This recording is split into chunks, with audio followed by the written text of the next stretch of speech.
Hello guys, magte-test tayo ng pyesa dito sa power supply board na to gamit itong aning SG302.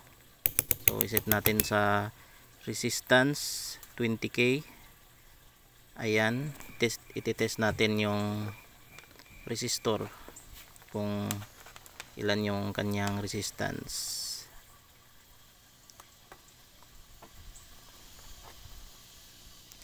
So ayan guys, meron siyang 8.49k ohms.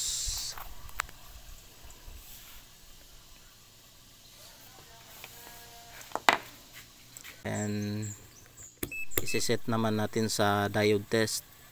So ayan, set natin. Ayan, meron siyang logo ng diode. So titest natin tong diode dito sa kanyang reverse bias. So wala siyang naka-open line siya.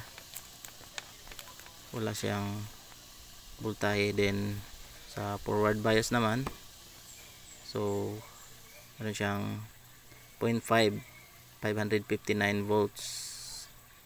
So okay yung diode.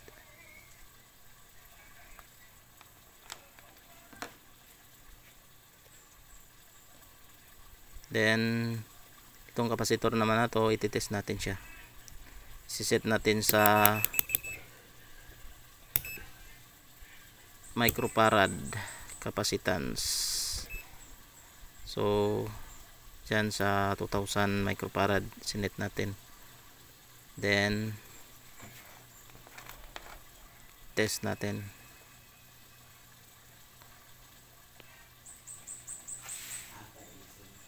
Ayan guys, meron siyang 43 microfarad.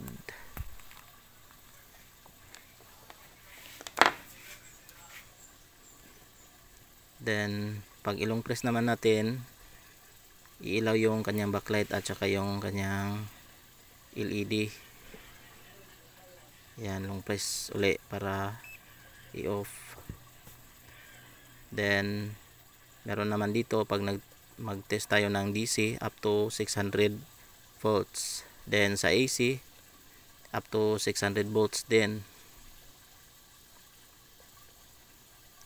Then dito sa ibaba meron siyang milliampere, ampere. Ito yung output ng ating devices. Pag magte-test tayo, set lang natin kung magte-test. And dito naman yung kanina sa resistance.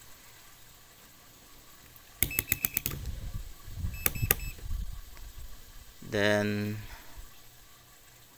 ayan, sinet natin sa continuity. Merong lalabas na logo ng buzzer. Ayan, halimbawa dito magte-test tayo dito. Ito nakadugtong siya, dapat meron siyang continuity, tutunog siya. Ayan, then iilaw yung kanyang LED. Ayan, ibig sabihin meron siyang continuity. Ayan.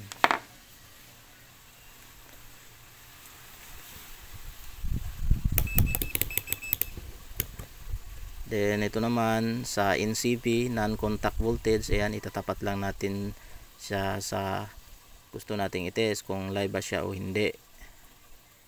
Ayan. So ayan guys, titest natin dito sa panel. Ayan, nakaset sa NCV. So pag itapat natin siya sa live, ayan, yan yung mag-alarm siya, mag-bip. Ayan, kasi ibig sabihin live siya kasi naka-on yung breaker.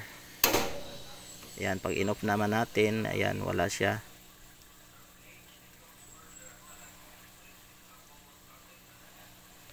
Then pag on, ayun, mag-bip naman siya. Check out nyo lang sa Yellow Basket ko guys kung interested kayo sa tester na to guys.